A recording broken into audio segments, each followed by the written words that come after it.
प्रकृति हमें देती है और हम उसको नहीं पचा पाते तो प्रकृति ही खत्म कर देती है, सब खत्म कर देती है। इस संदर्भ में कल आपने बड़ी अद्भुत कथा सुनी है, और आइए ऐसा ही एक चरित्र मां भवानी का दूसरा, जिसमें वो पुत्र अपने पिता को बता रहा है जिसने 10,000 जन्म अपने देखे।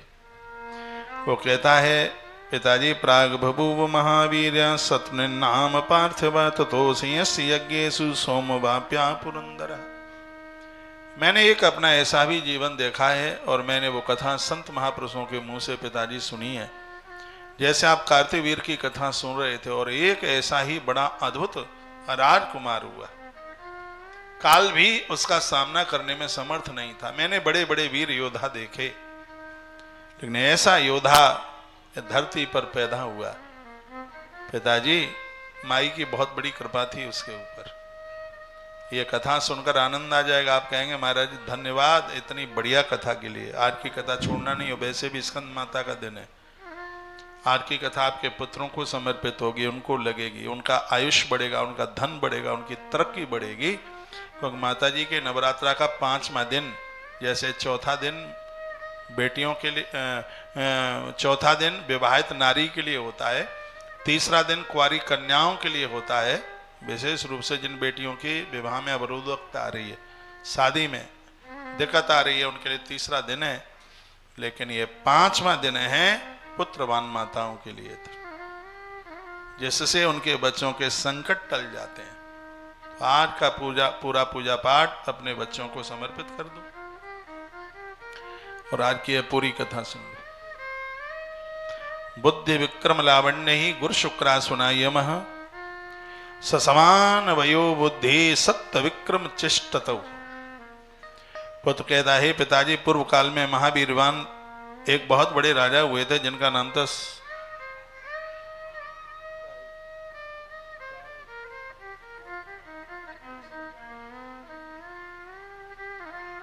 उसका नाम था शत्रुजित। उनके यज्ञ में सोमपान करने के लिए यानी अमृत चखने के लिए स्वयं देवराज इंद्र प्रसन्न होकर के आए थे। मृत्यु लोक में इस राजा ने एक यज्ञ किया, इंद्र अमृत चखने के लिए मृत्यु लोक में उतर करके आए, और यह यज्ञ किया गया था एक संतान प्राप्ति के लिए। ये पूजा पाठ कभी निरर्थक नहीं जाता। सत्कर्म करने से वंश वृद्धि बढ़ती है, सत्कर्म करने से जीवन सुखमय होता है। बहुत ध्यान से सुनिएगा। स्वयं इंद्र धरती पर चल कर के आए, और बड़ा अद्भुत वो यज्ञ हुआ, और इसे यज्ञ के समापन के तत्पश्चात, ऋतुकाल के तत्पश्चात उनकी पत्नी गर्भिणी हो गई, और ठीक 10 महीने के बाद उस नारी ने एक बड़े अद्भुत संतान को जन्म दिया। ऐसा बालक धरती पर आना ये धरती माता के लिए भी एक बहुत बड़े भाग्य की बात रही है। ऐसी कथा कही जा रही है, बड़ा आनंद हुआ। गुरुदेव बृहस्पति जी, अश्वनी कुमार, ये सब लोग आए, और इस बच्चे का नाम रखा गया ऋतुध्वज, नाम रखा गया इसका नाम। इसका आगे चल करके एक दूसरा नाम हुआ कुबलयास्व, लेकिन वो आगे का नाम है, पहले इसका नाम ऋतुध्वज नाम रखा गया, और बड़ा अद्भुत था। बृहस्पति गुरुजी की तरह वो बुद्धिमान था, अश्वनी कुमारों की तरह बहुत सुंदर था। देवता बहुत सुंदर है, लेकिन अश्वनी कुमारों से सुंदर नहीं है, तो उनके समान उसके पास में सौंदर्य था। गीत गाना, अच्छी बातों को सुनना, ब्राह्मण का ब्रह्मत्व, क्षत्रिय का क्षत्रियत्व, और वैश्य का धन को किस तरीके से सुरक्षित रखना है, कहाँ खर्च करना है, जितना बढ़िया जानने और कोई नहीं जानता। यह गुणवत्ता इसके अंदर थी। कंस वर्ण की तरह सेवा का भाव था उसके साथ, उसके पास हाथी, अश्व, रथ, इन सब का वो बड़ा अभ्यासर्थी था। शताधिक ब्राह्मण, क्षत्रिय, वैश्य, बालक सब उसकी आयु वाले, ये सब बच्चे उसके मित्र थे। कहते हैं कि नागलोक से अश्वतर नाम के नाग के 2 बालक मृत्युलोक में आए, और उनसे इसकी मित्रता हो गई ऋतुध्वज की। लेकिन इसको ये नहीं पता था कि ये सर्प के बच्चे हैं दोनों। सांप भी हमें क्या क्या दे देते हैं, इसलिए सर्प को मारना बिल्कुल ठीक नहीं है। जैसे इंद्रलोक है, जैसे ब्रह्मलोक है, जैसे सत्यलोक है, मैया जी का मणिद्वीप है, ऐसे ही पाताल में और एक लोक है जिसका नाम है नागलोक। नागों का भी सर्पों का राजा होता है। जैसे हम और आप मनुष्य लोग जीवन जीते हैं, इनकी भी जिंदगी बड़ी सुखमय होती है, पूरा का पूरा इनका लोक होता है पाताल में। इस ग्रंथ में मार्कंडेय पुराण में वर्णन है, कहते हैं वहां के राजा थे जिनका नाम था अश्वतर, और उनके दो बच्चे नाग, दो, वो अपना मनुष्य शरीर में मृत्युलोक में दिन भर आकर के रहते थे, रात को चले जाते थे। तो राजकुमार ऋतध्वज के साथ में उनकी मैत्रेयी हो गई, मित्रता हो गई। ये राजपुत्र तथा ब्राह्मण और कुछ ब्राह्मणों के बच्चे, कुछ क्षत्रियों के, वैश्यों के, कनिष्ठ वर्ण के, ये सब आपस में रह रहे थे। नागपुत्र नित्य आते हैं, रोजाना चले जाते हैं। बहुत आनंद हो रहा था, एक दूसरे के बिना भोजन करना, रहना बड़ा मुश्किल हो रहा था। इतनी प्रीति हो गई थी। अश्वतर नाग के ये बच्चे, ये कथा सुनने से बहुत बड़ा पुण्य बढ़ेगा। इस कथा में एक ऐसी नारी के जन्म की कथा कही गई है, अभी इस देश में धरती पर ऐसी नारी कहां जन्मी हुई होगी। उस नारी का नाम आपने सुना है, बहुत बार सुना है, लेकिन जब मैं उसकी कथा के पास तक पहुंचूंगा तब ही मैं उसका नाम लूंगा। इस कथा में एक ऐसी दिव्य नारी का आगमन हो रहा है जिसका नाम लेने से आयुष बढ़ जाता है, जिसका नाम लेने से बच्चे संस्कारित हो जाते हैं। ऐसी नारी प्रकट हो रही है इस कथा में, जिस नारी का संकल्प था कि जिसने मेरी कोख से जन्म लिया है वो अब जन्म लेने के लिए, मरने के लिए अब किसी और की कोख में नहीं जाएंगे। ऐसी देवी प्रकट होती है इस कथा। और आज के दिन तो इस कथा को सुनना और ज्यादा ठीक है, क्योंकि आज स्कंध माता का दिन है। कहते हैं कि वे क्रीड़ा एवं स्वगुण वर्ध नार्थ शास्त्र भी रखते थे। वो नाग के पुत्र, दोनों नागपुत्र तो राजपुत्र के बिना रात में भी उनका जीना मुश्किल हो जाता था, लेकिन माता पिता खोजे नहीं, इसलिए उनको रोज जाना पड़ता था। अश्वतर ने नागपुत्रों से एक दिन पूछा, यानी नागराज ने अपने पुत्रों को पूछा, हे पुत्रों, तुम मृत्यु लोक के प्रति इतना लगाव क्यों रखते हैं? ये मृत्यु लोक के लोग तो हमसे दुश्मनी मानते हैं, कहीं भी इनको हम दिख जाएं तो ये लाठी लेकर के दौड़ते हैं, हमें मारते हैं ये, फिर भी हम इनका कुछ बिगाड़ते नहीं है, और हम अपने पर आ जाएं तो उनको फुंकार के द्वारा सबको नष्ट करने में हमें देर न लगे। लेकिन हम अपने धर्म का पालन करते हैं, और हमें भय है कि ये मनुष्य जाति के लोग तुमको मार न डालें। उस नाग ने अपने दोनों पुत्रों को कहा कि तुम जाते क्यों हो वहां पर? दिन भर तुम वहां मृत्युलोक में रहते हो और रात में तुम यहां आ जाते हो, हमें सब पता है। तो इति पित्रा स्वयं पृष्ठो प्रणपत्या कृतांजलि। तब नागराज के दोनों पुत्रों से जब स्वयं पिता ने ही इस प्रकार की जिज्ञासा व्यक्त की, तब उन दोनों ने प्रणाम करते हुए अपने पिता नागराज को कुछ कहा। दोनों बालकों ने, दोनों नागपुत्र दो बालक थे, उन्होंने हाथ जोड़कर अपने पिताजी को क्या कहा? पुत्रः सत्वजितस्तातः नामना ख्यात ऋतध्वज। क्या कहा? वो पुत्र कहते हैं, स्वयं पिता के पूछने पर वो दोनों नागपुत्र करबद्ध होकर के नागराज को हाथ जोड़कर कहने लगे, मृत्यु लोक में सत्वजित नाम के राजा के एक पुत्र हैं जिनका नाम ऋतध्वज। धरती पर ऐसा तो आदमी जन्म लेना ही मुश्किल है। वो दोनों नागपुत्र कहने लगे। सुनो, आपका ध्यान इधर हो, आपका ध्यान हल भटक जाता है।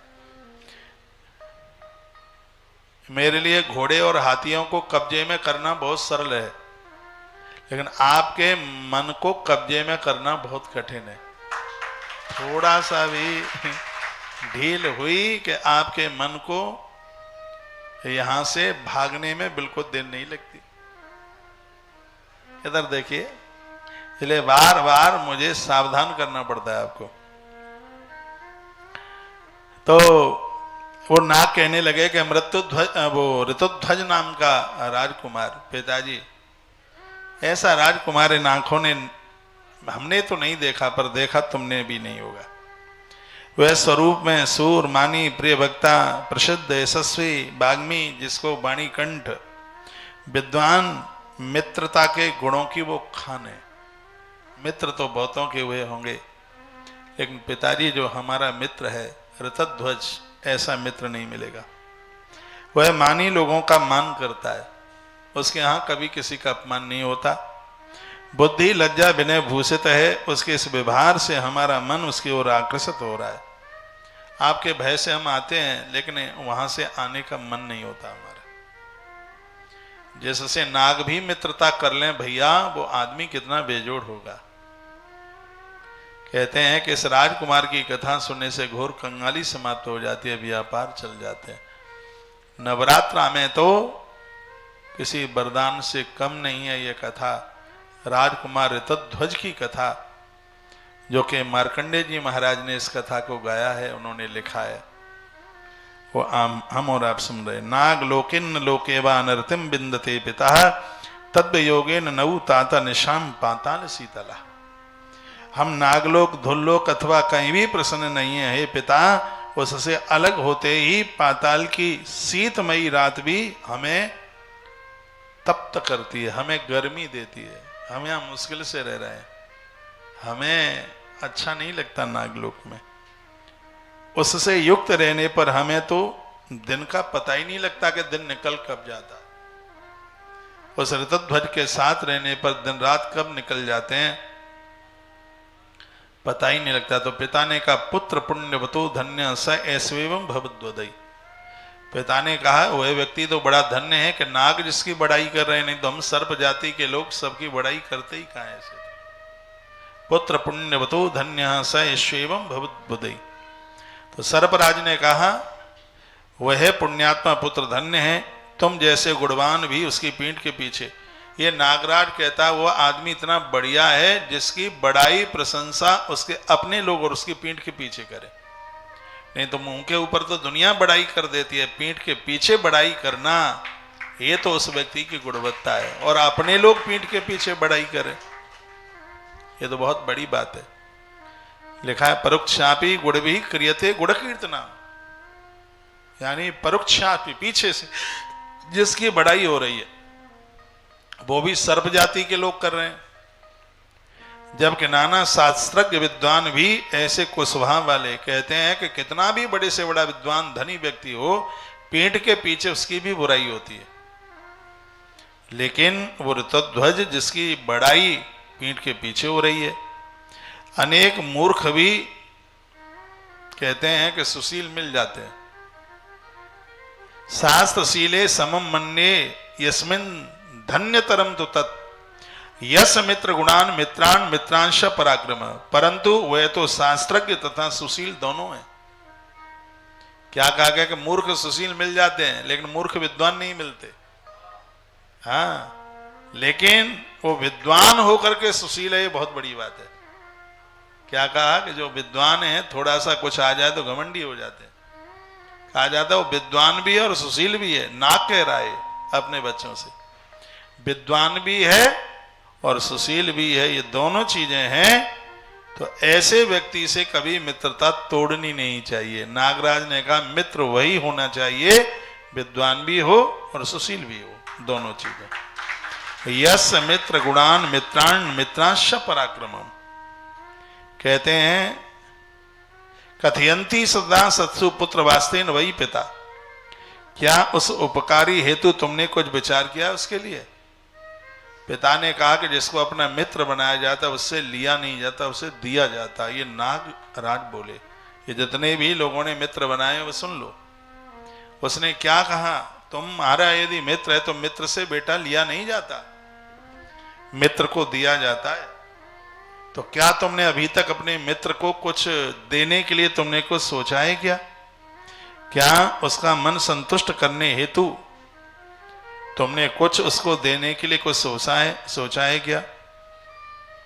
और क्या कहा, ऐसे सुजन्मा का ही जन्म लेना सफल है जो अपने लिए जिंदगी नहीं बेटा, जो जीवन दूसरों के लिए जीते हैं, उन्हीं का जन्म लेना। सधन्यो जीवितम तस्या तस् जन्म सुजन्मना। ऐसे तो कीड़े मकोड़े सब जन्म लेते, एक है जन्म और एक है सुजन्म। नागराज ने दोनों की व्याख्या बताई। अपने लिए जीने वाले वो जन्मे हैं, लेकिन जो दूसरों के लिए जी रहे हैं उनका जन्म नहीं है, उनका सुजन्म है। वो तो मनुष्य होकर के भी धरती पर देव तुल्य हैं। यस्मात् नून विमुखा मित्रार्थे न च दुर्बला। कहा बेटा कभी मित्र से विमुख मत होना, क्योंकि मित्र को धोखा देने वालों को बहुत बड़ा पातक लगता है, बहुत बड़ा पाप लगता है। जो मित्र के दुख को अपना दुख नहीं समझता, उसकी तो शकल देखने से पुण्य क्षीण हो जाता। ऐसा लग रहा है बाबा तुलसी ने मार्कंडेय पुराण पढ़ सुन करके और चौपाई रामायण में डाली। जैन मित्र दुख, कहीं जाइएगा नहीं, अद्भुत कथा आज की, हल्ला बोल। जैन मित्र दुख होए दुखारी, जैन मित्र दुख होए दुखारी, तिन्हे बिलोकत पातक भारी। जैन मित्र दुखी होए दुखारी, जैन मित्र दुख होए दुखारी, तिन्हि बिलोकति पातक भारी। श्री राम जय राम, जय जय राम, श्री राम जय राम, जय जय राम। बहन महिमा मिश्रा, आपने एक प्रश्न करके पूछा है कहाँ पर कथा हो रही है, कोई बताएं बहन भाई। राधे राधे, कोई बताइए कथा कहाँ हो रही है। तो बहन हम ही बता देते हैं। ये कथा उत्तर प्रदेश के माई के तीर्थ विंध्याचल पर्वत पर कथा हो रही है। विंध्यवासिनी माँ के चरणों में ये कथा हो रही है। और आपको टाइम हो तो आ जाइए, और नहीं आ पा रहे हैं तो मेरे साथ बोलिए, वहीं से बोलिए अपने घर से। क्या? श्री राम जय राम, जय जय राम, श्री राम जय राम, जय जय राम, श्री राम जय राम, जय जय राम, श्री राम जय राम, जय जय राम, श्री राम जय राम, जय जय राम, श्री राम जय राम, जय जय राम, श्री राम जय राम, जय जय राम। बोलिए भक्त वत्सल भगवान भगवान की जय। जैन मित्र दुख होए दुखारी। जो मित्र के दुख को अपना दुख नहीं समझता है, इससे उतने ही बिलोकत पातक भारी, उन्हें देखने तो पाप लगता है। मैं आपको राम कथा नहीं सुना रहा, मार्कंडेय पुराण सुना रहा हूं। तो इसमें लिखा है सधन्यो जीवितम तस्य तस् जन्म सुजन्मना। धन्य है वह है जिन्होंने मित्रता निभाई है, मित्र के लिए परहित और परमार्थ किया है। यस्मात् नून विमुखा मित्रार्थे न च दुर्बला। कितने भी कमजोर हो जाओ फिर भी कभी मित्र को धोखा नहीं देना। कहा जाता है, शिव पुराण में लिखा है कि स्वर्ण की चोरी की है उसका प्रायश्चित है, शराब पी है उसका प्रायश्चित है, जुआ खेला है उसका प्रायश्चित है, लेकिन किसी ने मित्र के साथ ठगियाई की है, धरती पर उसका प्रायश्चित नहीं है। इसलिए मित्र को धोखा नहीं देना। जो मानव मित्र को निराश करता है, कहता है उसका सब कुछ समाप्त हो जाता है। मेरे घर के स्वर्ण रत्न वाहन आसन आदि बिना शंका किए तुम ले जाओ अपने मित्र के लिए, मैं बिल्कुल मना नहीं करूंगा। तुम्हें जो चाहिए, जितना चाहिए, वो नागराज अपने बच्चों को कह रहा है, दोनों बच्चों को कहता है अपने मित्र को दे दो जाके, क्योंकि जो मित्र का उपकार न करे उसे धिक्कार है, जो मित्र का सहयोग न करे उसके लिए धिक्कार है। नागराज ने अपने दो बच्चों को बात कही थी।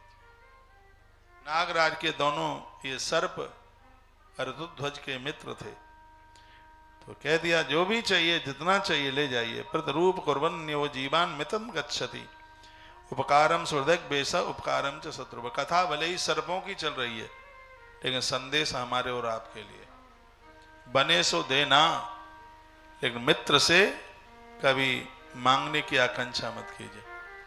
सुदामा ने मांगा थोड़े ही था, वो तो कन्हैया ने अपने आप दिया, नहीं मांगा था। मांगते होते तो सुदामा का नाम किताबों में नहीं होता, ग्रंथों में नहीं होता। जो उपकारी मित्र का प्रत्युपकार नहीं करे, अरे उसकी तो बुद्धि मौत की तरह, उसकी बुद्धि मर गई। प्रतिरूपम कुर्वन्तु जीवा मित्तव गच्छति उपकारम सुहृदे गेवः स्पकारम च शत्रुषु न मेधो वर्षति प्राज्ञा तैसे क्षंत सदुन्नतम। जो पुरुष मेघ रूपी होकर के भी धन उसके ऊपर वर्षा की तरह वर्ष रहा है, मित्र बंधु पर जिसने उपकार नहीं किया, कहते हैं कि उसका तो जीवन जीते हुए भी मरे मुर्दे की तरह है। कहते हैं जो दूसरों के लिए अपना जीवन जिया है, देवता सदा उसकी उन्नति करते हैं, सहयोग करते हैं।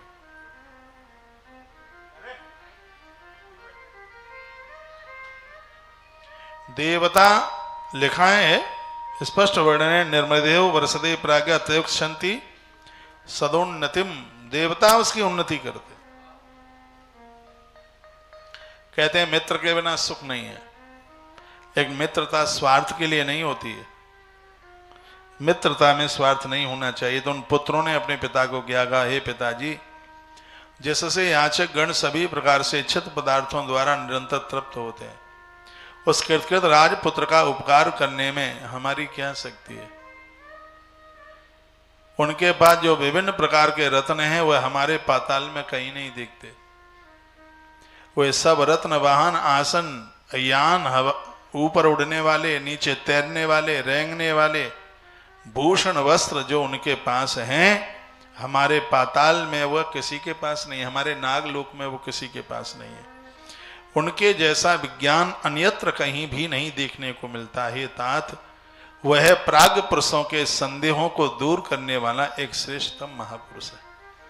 उसके पास जो भी कोई पहुंचता है तो उसके संदेह दूर हो जाते हैं।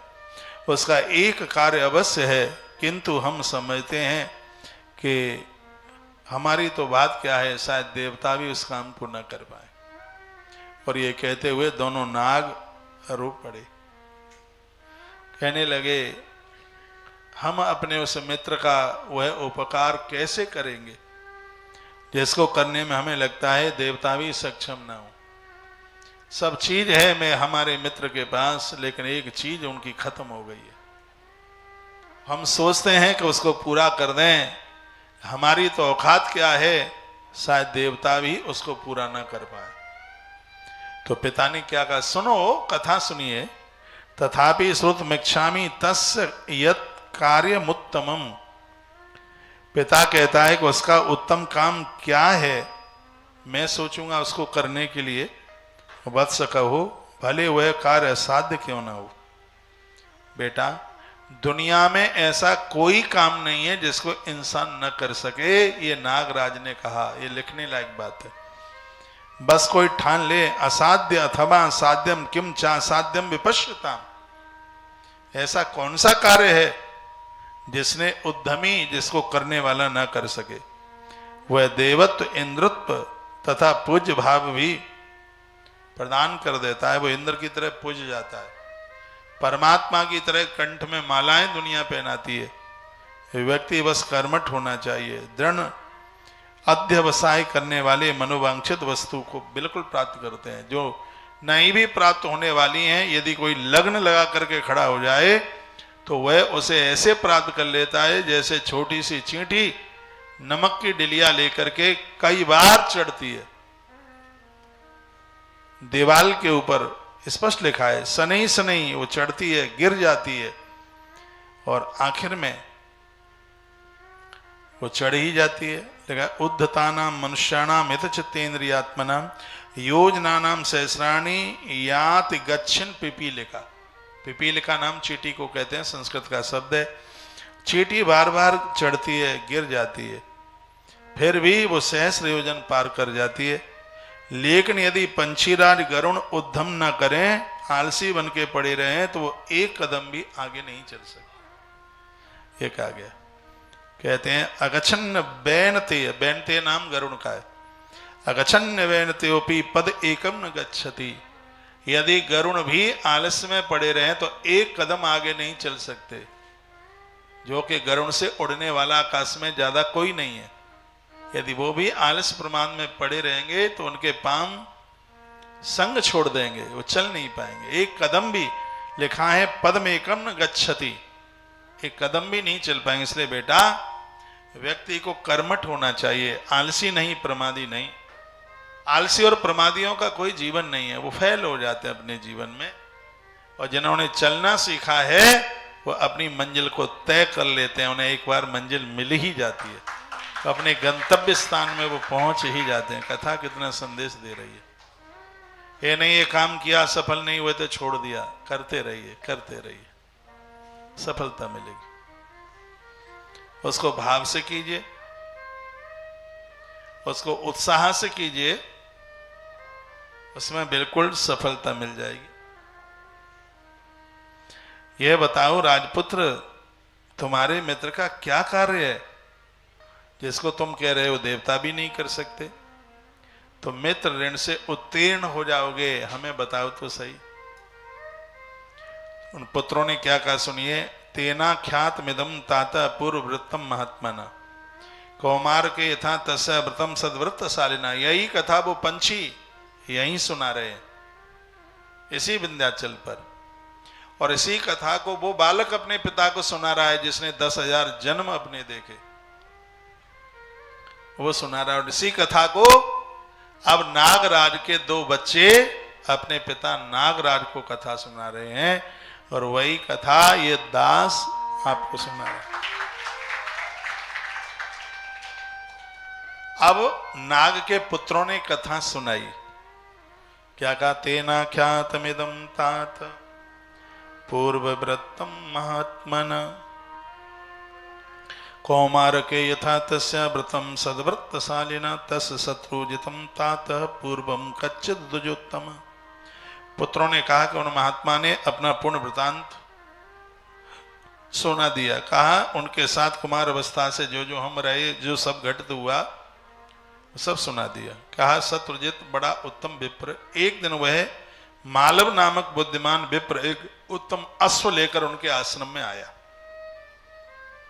शत्रुजित क्या, जिनके बेटे का नाम ऋतुध्वज है। मालवा से कोई वहां आया तो उसने कहा हे राजन, एक पापकारी अधम दैत्य मेरे आश्रम में आता है, उसने सब कुछ विध्वंसित कर दिया है, और आप कैसे भी हमारी रक्षा कीजिए। महात्मा गालव के आश्रम से कोई आया था। राजा शत्रुजित को यह बात कही, कहा उस ब्राह्मण गालव के यहां पर बहुत बड़ी दिक्कत है, परेशानी है, राजन आप उनकी रक्षा करें, इसलिए उन्होंने हमें भेजा है। ये शब्द सुनते ही शत्रुजित ने अपने पुत्र ऋतुध्वज को कहा बेटा महात्मा गालव के आश्रम पर पहुंचो और वहां महात्मा को तमप्येन समारूय द्विश्रेष्ठ हनिष्यति, जो कोई राक्षस ब्राह्मण का हनन करने को, मारने को आया है, और आप उस ब्राह्मण की रक्षा करो। तो शत्रुजित नाम भूपान तस् पुत्र ऋतुध्वज, राजा शत्रुजित ने यह आज्ञा अपने पुत्र ऋतुध्वज को ये अनुमति दी। आज्ञा पाते ही ऋतुध्वज महात्मा गालव ऋषि के आश्रम के लिए चलने के लिए तैयारी की उन्होंने।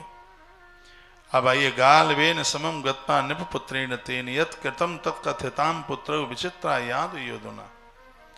पिता कहता है पुत्रो, गालब के साथ जाकर राजकुमार ने जो उद्यम किया था वह कहो। ये नागराज ने अपने बच्चों से पूछा, सर्पों से पूछा कि उस रतध्वज ने फिर महात्मा गालब के यहां जाके क्या किया, कुछ रक्षा वक्षा कुछ करी कि नहीं करी। अब वो पुत्र, नाग के दोनों पुत्र कहने लगे, सगाल वाश्रमे रम्ये तिष्ठत भूपाल नंदना सर्वविघ्नोप समनम चकार ब्रह्मवादिनाम। कहा पिताजी, ऋतध्वज ने गालब ऋषि के मनोहर आश्रम में निवास किया तथा उन ब्रह्मज्ञों का समग्र जो उत्पात हो रहा था उस सबको खत्म कर दिया। ऋतध्वज का गालब मुनि के आश्रम में रहना दानव अधमों ने जान लिया। उन्हें पता चल गया था कि ऐसे ऐसे ये महात्मा की रक्षा में आया है। तो एक दिन की बात थी, पाताल लोक में रहने वाला एक राक्षस था जिसका नाम था पाताल केतु। बड़ा खतरनाक था और वह सूकर का भेष बनाकर संध्या काल में महात्मा के आश्रम में आ गया। क्या कहा, सर्वविघ्नोप समनम चकार ब्रह्मवादिनाम।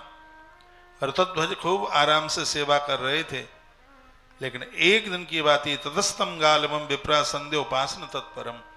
संध्या का समय था, महात्मा संध्या वंदन कर रहे थे, तो सुकरम रूप मास्ताय प्रदस्ते ही तो आगमात। उसी समय सुवर का भेष बना करके और वह राक्षस काल केतु वहां चल के आ गया। तो जैसे वह आया तो कोलाहल मचने लगा, जिसे सुनकर के ऋतध्वज ने धनुष बाण उठा लिया और अपने घोड़े पर बैठ करके, सुनिए, उस राक्षस का पीछा किया जो सूकर बन करके आया था। लिखा है, मुनि श्रेष्ठ तो कृष्टे शीघ्र मारुयतम हो। देर नहीं लगाई, घोड़े पर बैठ करके और राजकुमार ऋतध्वज ने उस राक्षस का पीछा किया जो सूकर बन के आगे आगे भाग रहा था। वह धनुष चित्रों से शोभित उस पर अर्धचंद्र बाण से उस दैत्य को आहत किया, जो कि बाण तो लग गया लेकिन वो मरा नहीं। वह पर्वत तथा उन महान वन में दौड़ने लगा। पितृ आज्ञा में तत्पर ऋतध्वज भी मनोवेगशाली असुर पर उसका पीछा करने लगे। कहते अतिक्रमंत वेगेन योजनापि सहस्रसा।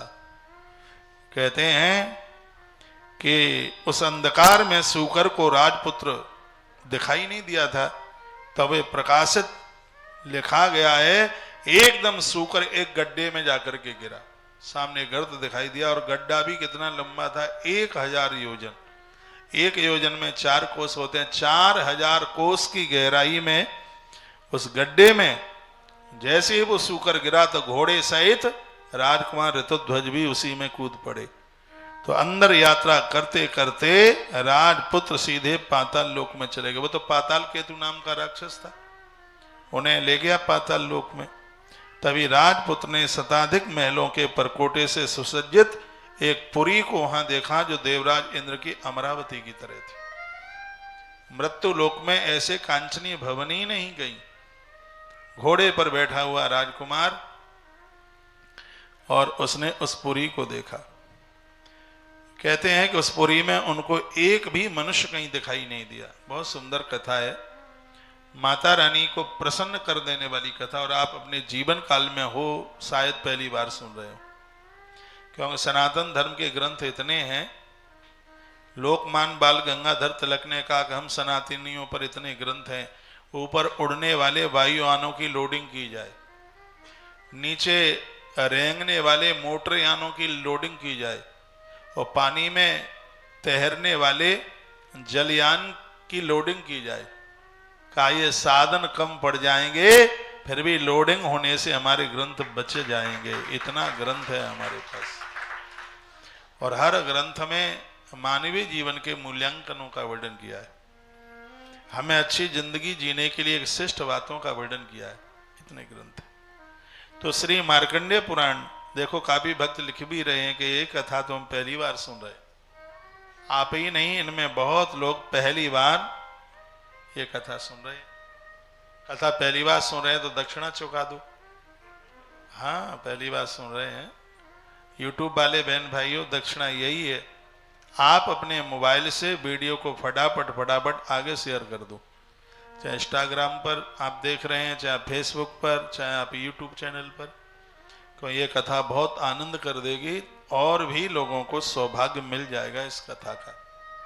आगे भेज दीजिएगा। कथा को मैं आगे के लिए बढ़ा रहा हूं। लिखा है 1000 योजन नीचे धरती से पाताल लोक में राजकुमार पहुंच गए और वहां पर उनको कहीं भी एक भी कहीं पुरुष दिखाई नहीं दिया। तत्पश्चात भ्रमण करते हुए अतिशीघ्र एक तरुण स्त्री राजकुमार ऋतुध्वज को दिखाई दी। यहां से कथा मोड़ ले रही है। राजपुत्र ने कहा, ये भामिनी तुम किसके द्वारा भेजी गई हो और तुम कहां जा रही हो? परंतु नारी ने कोई उत्तर नहीं दिया राजकुमार को और वह दूसरी जगह चली गई। ग्रंथ में लिखा है इस नारी का नाम कुंडला था। राजपुत्र ने अश्व को एक ओर बांधा तथा वे उसका वृतांत जानने के लिए उसके पीछे पीछे चले गए। उस नारी ने एक महल में प्रवेश किया। वे देखते हैं कि वहां कामदेव की पत्नी रति के समान चंद्रमा जैसा जिसका मुखमंडल था, एक सोने के पलंग पर ऐसा लग रहा था कि कोई राजा की बेटी वहां पर लेटी है। कहते हैं कि राजकुमार ऋतुध्वज वहीं पर पहुंच गए। अब यहाँ उसके स्वरूप का, उसके सौंदर्य का वर्णन किया गया है, जिसको मेरे द्वारा सुनाना बिल्कुल भी जरूरी नहीं है। एकदम उस राजकुमारी ने आते हुए राजकुमार ऋतुध्वज को देखा तो अपनी जगह से वो खड़ी हो गई। उसको ऐसा लगा कि पाताल लोक में साक्षात कामदेव ही चल करके आ गए। कहते हैं कि ऋतुध्वज इतने सुंदर थे उस जमाने में, उनसे सुंदर मृत्यु लोक में कोई पुरुष नहीं था। वो अचानक उनका वहां पहुंचना हुआ तो जो राजकुमारी वहां पर जो लेटी हुई थी एकदम वो खड़ी हो गई। उस समय राजपुत्र भी उसको देख ही रहे थे। उसने कहा, भय नहीं, भय नहीं, आप आराम से हमसे बात कीजिए। वह रमणी उसे देखने में लगी रही। जैसे ही राजपुत्र को भी देखा वह ललना व्याकुल हो गई और मूर्छित होकर के नीचे गिर पड़ी। जो दूसरी स्त्री थी जिसका नाम था कुंडला, उसने पंखे की हवा करके उसको संभाला और उसको खड़ा किया। कहते हैं कि राजपुत्र ने उस नारी को समझाया बुझाया, मूर्छा का कारण पूछा, तथापि लज्जा के कारण राजपुत्र से वह कुछ कह नहीं सकी। उसने अपनी सखी से ये पूरा वृतांत सुना दिया। अब जो उस सखी ने राजकुमार से जो बात करी वो सुन लीजिएगा। सखी कहती है, विश्वावसु ऋत ख्यातो देवी गंधर्वरा प्रदेव। आप सुन नहीं रहे हैं, बिल्कुल मुझे लग क्यों रहा है ऐसा कि आप सुन नहीं रहे। वो सखी जो कुंडला थी वो राजकुमार को इस स्त्री का परिचय बता रही है। विश्वावसु ऋत ख्यातो देवी गंधर्व राज प्रभु, एक विश्वावसु नाम के गंधर्व हैं और ये उनकी बेटी है। और नाम क्या है? नामना ख्याता मदालसा, इसका नाम मदालसा है। धरती पर ऐसी नारी का जन्म होना धरती माता के लिए बड़ी प्रसन्नता की बात है। ये वही माता मदालसा है। मैंने कपिल पुराण सुनाया आपको कोरोना काल में, मुझे आज भी ध्यान है 7 दिन माता मदालसा की कथा चली थी। आज तो मैं आपको इस ग्रंथ से सुना रहा हूं। मैंने पूर्व में मार्कंडे पुराण की कथा कही है, उसमें माता मदालसा का चरित्र इसलिए नहीं सुना पाए थे। हमें ध्यान है क्योंकि उन दिनों में हमने कपिल पुराण के माध्यम से माता मदालसा की कथा सुनाई, लेकिन ये कथा नहीं थी मदालसा की। मदालसा ने बच्चों को जन्म दिया, कैसे ज्ञान दिया, ये कथा थी।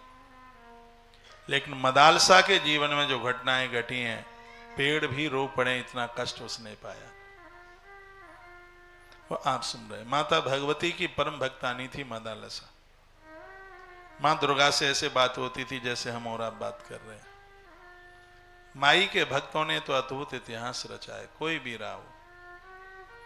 मैया के भक्त तो बड़े विद्वान रहे, दयावान रहे। माई के भक्त चाहे वो संत हो, ग्रस्त हो, कोई भी हो, माई ने जिनके ऊपर कृपा करी है उनके जीवन में किसी भी चीज की कोई कमी नहीं रही। दुख तो आया है, लेकिन उस दुख को भक्तों ने झेल लिया है। तो विश्वावसु गंधर्व की बेटी है ये, शुभ्रू नामना ख्याता मदालसा। हे राजकुमार, दुनिया के लोग इसको मदालसा के नाम से जानते हैं। सखी ने कहा, एक दिवस की बात थी, ये एक उद्यान में ऐसे ही घूमने के लिए गई थी। तभी वज्रकेतु नाम का दानव, पातालवासी उग्र मूर्ति शत्रु विदारण, और जिसका दूसरा नाम था पाताल केतु, तमोमयी माया फैला करके और इस कन्या का हरण करके वो पाताल लोक में इसे लेके आया। वज्रकेतु दानव का बेटा जिसका नाम है पाताल केतु, वह इसको राजकुमारी को गंधर्व कन्या का हरण करके और यहाँ पाताल लोक में इसको छिपा के रखे। अपहृत समानीता बाले हम दुष्ट बुद्धिना आगात्मन्याम त्रयोदश्या मुदक्षत किलासुर। कुछ समय के बाद में त्रयोदशी आ रही है। उसने समय दिया है कि आने वाली त्रयोदशी की रात्रि को वो इसके साथ विवाह कर लेगा। एक आगामिनी त्रयोदशी को वह असुर इससे विवाह करेगा। लेकिन जैसे सभी लोग वेद के अधिकारी नहीं है, वो कह रही है कुंडला, जैसे हर व्यक्ति वेद का अधिकारी नहीं है, श्रुति का अधिकारी नहीं है, उसी प्रकार से सुंदर कन्या के ऊपर अधिकार सबका नहीं है। अहम त्वस्या सखी नामना कुंडलेत मनस्वनी। पुराणाकार कहते हैं उसका नाम कुंडला था। जो भी हो, कहने लगी ये आत्महत्या के लिए जा रही थी। उसी समय पर सुरभि नाम की गैया इसके सन्मुख प्रकट हो गई। कथा कितनी अद्भुत है। इसके जीवन में एक बहुत बड़ा सद्गुण था। यूं तो गुणों की ये खान है। इसने कभी गौमाता को एक रोटी खिलाए बिना कभी इसने पानी तक नहीं पिया। ये बहुत बड़ी ये गौ माता की पुजारिन मदालसा रही है। सुनिए, सुनो। तो जैसे ये आत्महत्या करने के लिए जा रही थी, उसी समय गौ माता इसके सन्मुख प्रकट हो गई। सुरभि प्राय नायम ताम प्राप्स्यते दानवाधम। सुरभि नाम की गैया प्रकट हुई और माता सुरभि ने कहा, ये अधम दानव तुमको पा नहीं सकेगा बेटी, इसके बस का काम नहीं है, ये तुम्हारा वर्ण कर ले। इसके मृत्यु लोक जाने पर जो व्यक्ति बाणों से इसका छेदन करेगा वही तुम्हारा पति होगा। वो स्वयं तुम्हें ब्याने के लिए इसी पाताल लोक में आएगा। ये कथा मैंने जब से पढ़ी है, गौ माता के प्रति मेरी अगाध श्रद्धा हो गई है। मैंने तो अपने विद्यार्थी काल में ये चैप्टर पढ़ा जो मैं तुम्हें आज सुना रहा हूं। स्वयं गौ माता वहां प्रकट हुई। कुंडला बता रही है, राजकुमार, ये तो राजकुमारी मरने को तैयार थी, इसने तो तलवार निकाल ली। उसी समय सुरभि नाम की गाय इसके सामने प्रकट हुई। उस गाय ने इसको कहा, ये नरा अधम राक्षस, तेरा पति कभी नहीं बनेगा। मृत्यु लोक में जो इसकी छाती को चलनी कर देगा, वह पाताल लोक में तुझे ब्याने के लिए जरूर आएगा।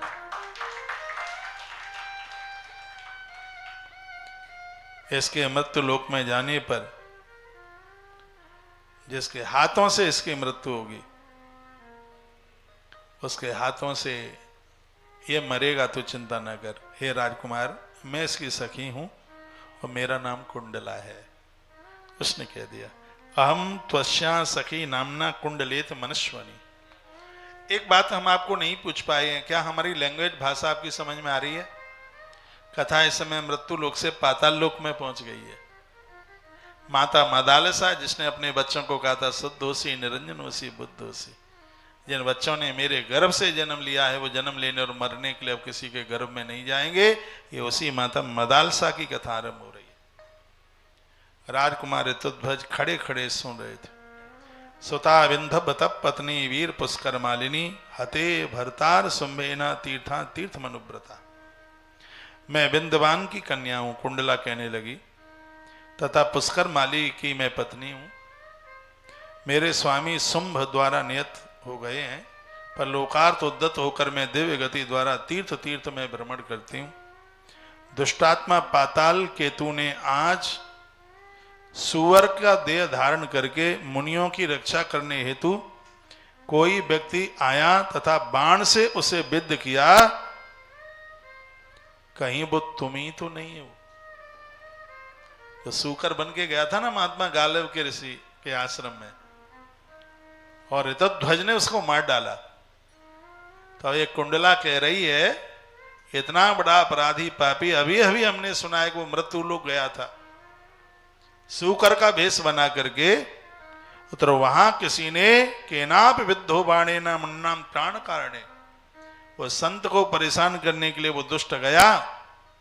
तो कहते हैं कि वहां किसी ने इतने बाण चलाए हैं कि मृत्यु लोक से लेके पाताल लोक तक बाण ही बाण वर्षे हैं, उनकी गिनती नहीं की जा सकती। क्या काल केतु को मारने वाले तुम ही तो नहीं हो? ये उसने कहा।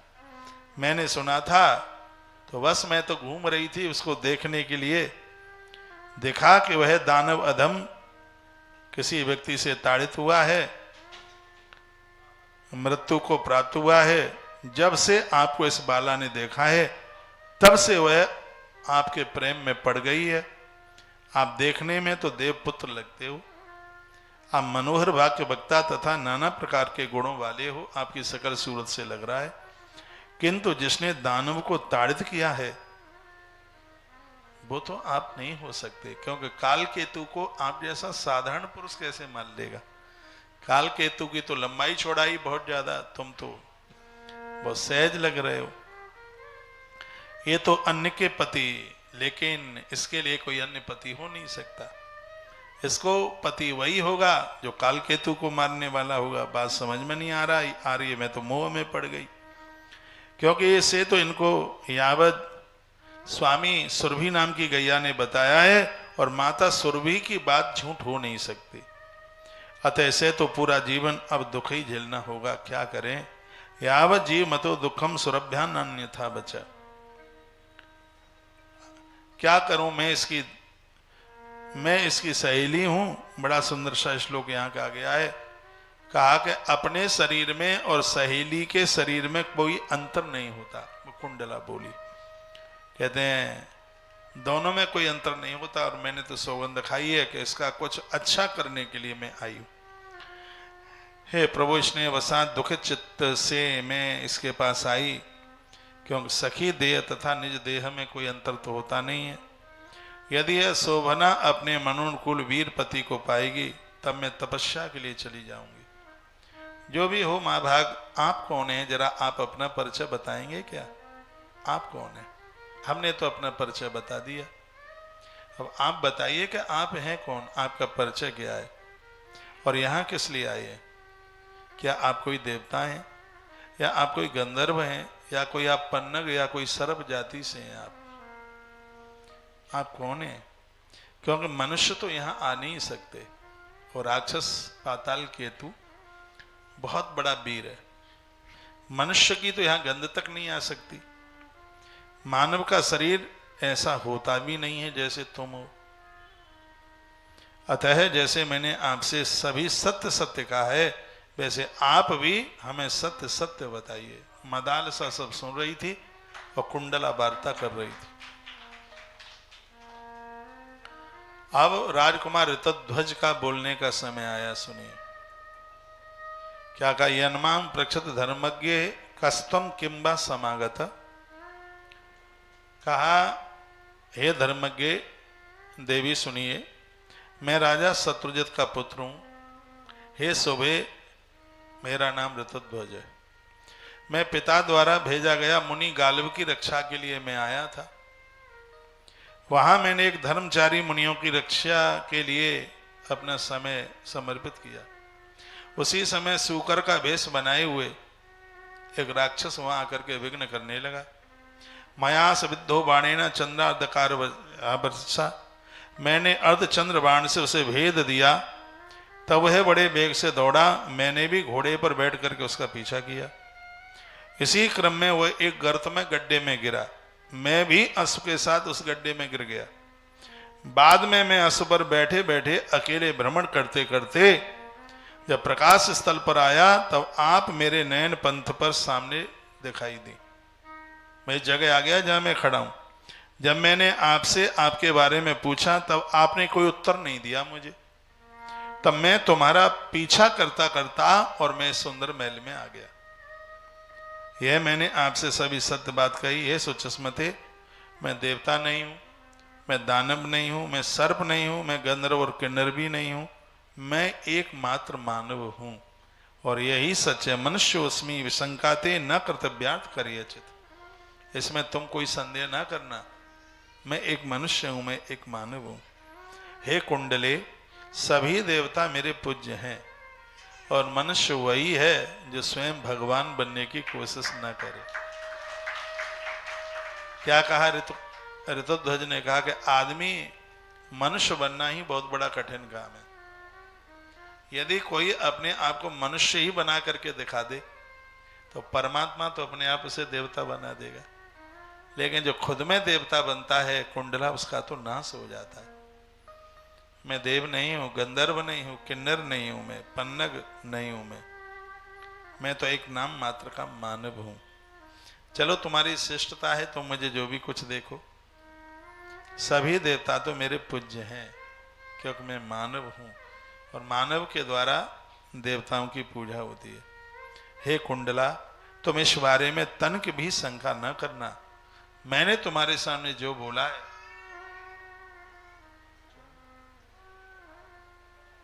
और वही सत्य है।